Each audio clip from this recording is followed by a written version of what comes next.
Hi చిన్నారులు, వచ్చేసారా? చాలా రోజులైంది కదా మనం కలవక.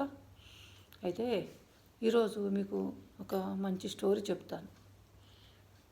అయితే అనగనగా ఒక ఊళ్ళో ఒక బ్రాహ్మడు ఉంటాడు.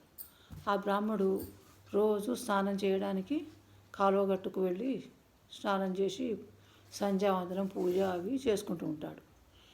అయితే ఆ నదిలో పారే నీళ్ళల్లో ఒక తేలు నీళ్ళలో పడి కొట్టుకుపోతూ ఉంటుంది. కొట్టుకుపోతుంటుంటే ఆ బ్రాహ్మడు సాత్వికుడు కనుక, అయ్యో నీళ్ళల్లో తేలు కొట్టుకుపోతుందే, దీన్ని బ్రతికింతామనుకొని అతడు చేతితో తీసి నీళ్ళ నుంచి పక్కకు పడేస్తాడు. పక్కకి వేసేసరికి ఆ తేలు కొద్దిసేపు ఒడ్డున ఉంటుంది, ఆ తర్వాత మళ్ళీ నీళ్ళలోకే వచ్చేస్తుంది.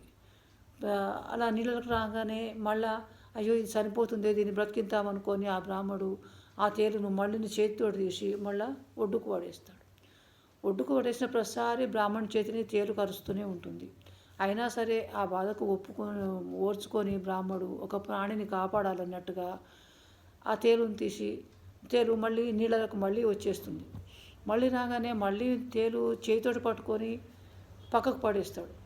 పక్కకు పడేస్తే ఒడ్డుకేసేస్తే ఆ ఒడ్డున ఉండక అది అదే పనిగా మళ్ళీ నీళ్ళలోకి వస్తుంది. అయితే నీళ్ళలో కొట్టుకుపోయి చనిపోతుంది అనుకుంటే ఎన్నిసార్లు తీసినా ఇలా వస్తుందే ఈ తేలు, దీని బుద్ధిగా మారదులే అనుకొని బ్రాహ్మడు స్నానం చేసేసి చక్కగా ఒడ్డుకు వెళ్ళి సంధ్యావందనం అవి పూజ చేసుకొని ఇంకా తన దారిన తను వెళ్ళిపోతాడు.